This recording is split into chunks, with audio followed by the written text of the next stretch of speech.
In today's video, I wanted to show you a few ideas that I had for some yummy finger food for a party. I know that a lot of us are hosting this time of year, and I'm always looking for easy, quick ideas that I can serve my guests. So I've come up with a few different ideas for you that I wanted to show you today. They're all very simple and they can all be made in advance and served cold. So they're really good ideas for a party when you're pretty busy and don't have much time to spend in the kitchen.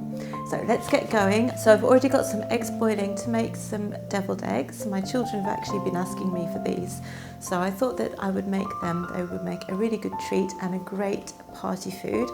I'm also going to be making some mini chocolate fondants, which is one of our favourite cakes, and I'm going to be baking them up in star-shaped moulds so that they have more of a festive feel. So these eggs should be cooked through. I'm going to drain them off and let them sit in some cold water for a little while.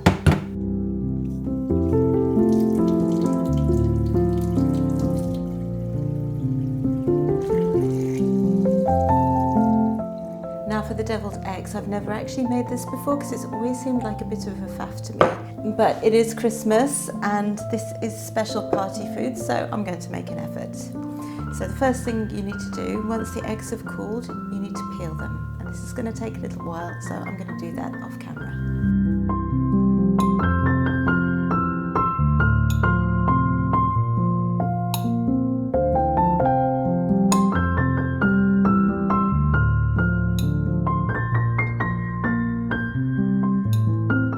So now I'm going to remove the egg yolks.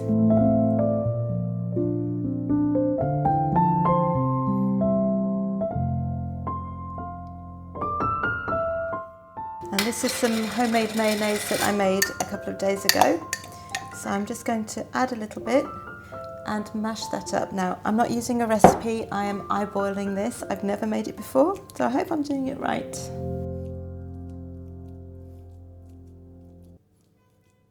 I definitely need more mayonnaise.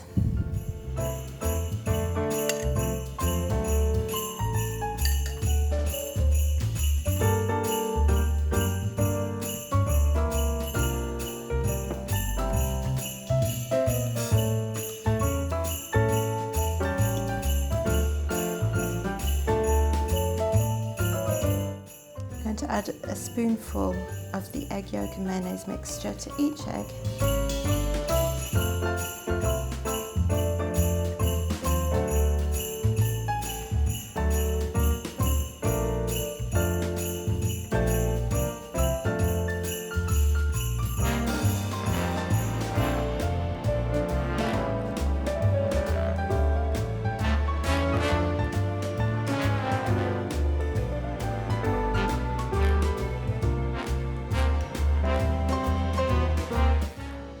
Now for a touch of festive colour and extra flavour, I'm going to sprinkle these eggs with a little bit of smoked paprika.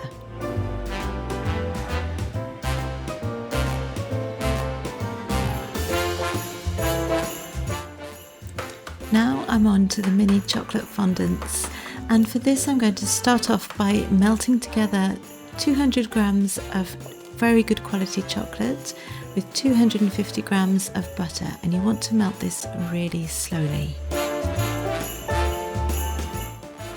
Since getting my mill, I've started making all of my baked goods with freshly milled flour, and this is one recipe that works really well with this whole grain flour. It makes it so delicious. The chocolate and the butter have cooled down enough for me to add the rest of the ingredients.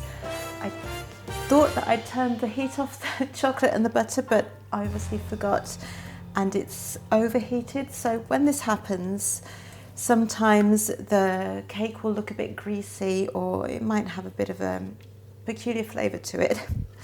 I'm hoping it'll be fine, but I'm pretty sure that my family will eat it anyway. So make sure that the butter is just melted and then turn the heat off so that it doesn't heat up too much. I'm going to start by adding 4 eggs.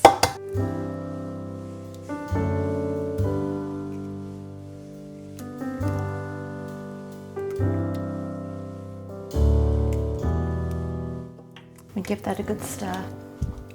You want to make sure that the butter and the chocolate mixture is completely cooled before you add the eggs, otherwise they will scramble in there, which won't be good. Now I'm going to add some flour that I freshly milled just earlier on. There's 110 grams here.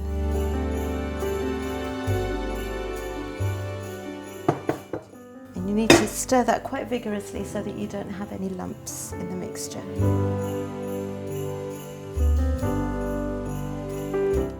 Now I'm going to add about 160 grams of sugar.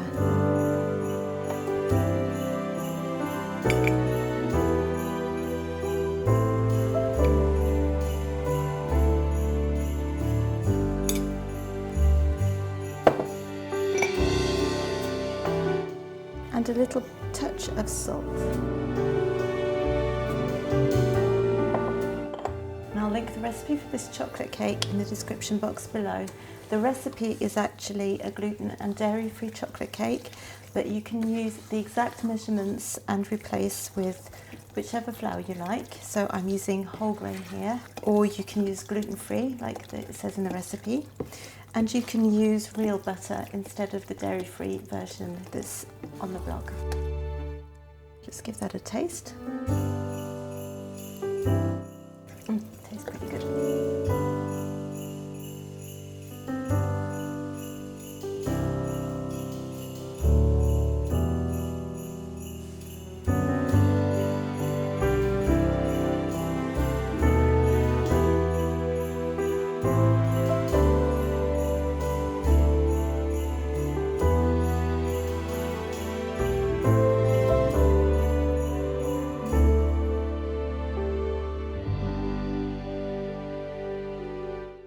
So I've got whole prunes here and I need to remove the pits before I can get on with this recipe, so I'm just going to do that now really quickly. If you buy unpitted prunes, this will obviously go a lot quicker. Now I'm going to roll each prune in half a slice of prosciutto.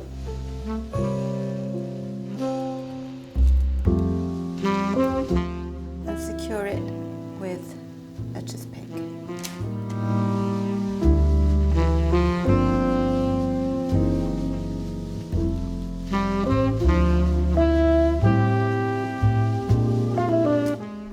The reason that I like to use prosciutto for this is because it has minimal additives. It's literally just meat and salt.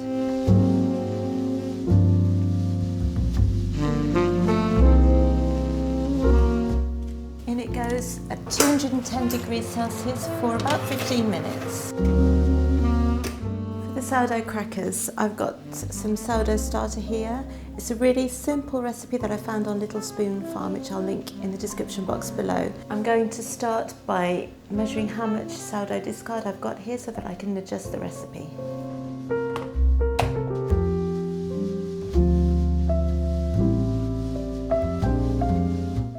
So I've got 200 grams. In fact, I've got over 200 grams, so I can make a full recipe. I'm going to measure about 30 grams of butter and just melt it quickly in the microwave. Then to that I'm going to add the sourdough starter and a little bit of salt.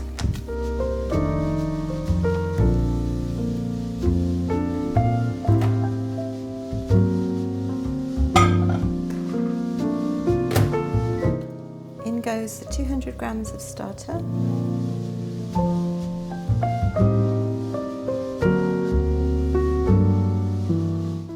A quarter teaspoon of salt. 2 teaspoons of herbe de Provence. I'm going to mix that up really well.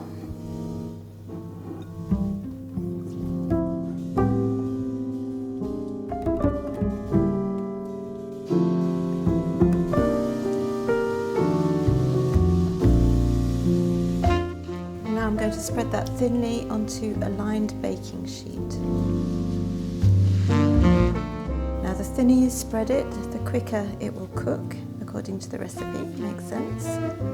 So I'm going to see how thinly I can spread it on this sheet.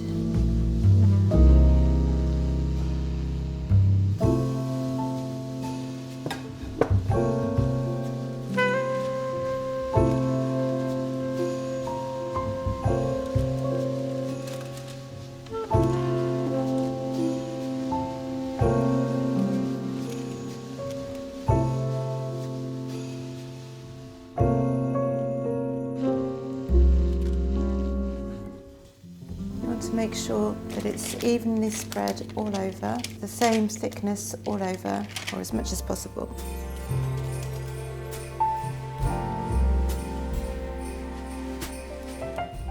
This goes in the oven at 160 degrees for 10 minutes, and then I'm going to score it. Now I'm going to score these crackers so that they're easier to break up when they come out of the oven later.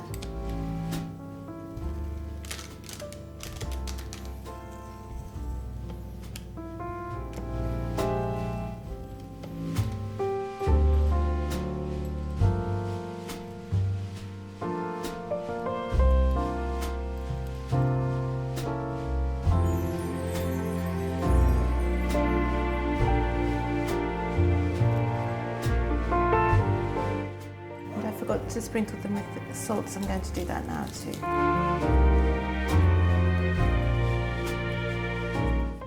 And there you go, back in the oven for about 20 minutes until they're nicely browned all over.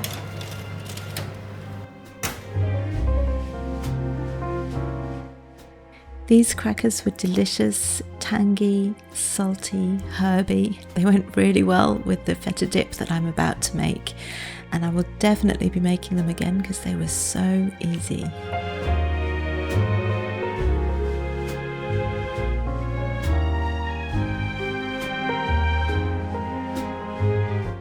This next recipe is another new one for me. It's whipped feta. It's very easy to make, especially if you've got a food processor. And I thought it'd be really good with some veggie sticks. So all you need to do is pop in a block of feta. I've got 180 grams here. Then I'm using 2/3 of a cup of Greek yogurt. This is homemade.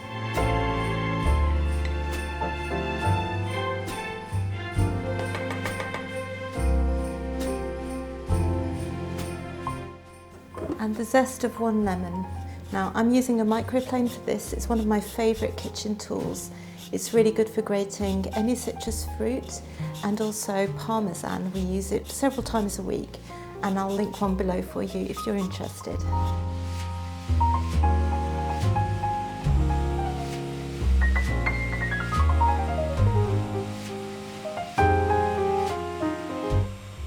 Once the feta and the Greek yogurt have been whipped together in the food processor, you need to add a couple of tablespoons of olive oil just to help it emulsify and become a bit richer.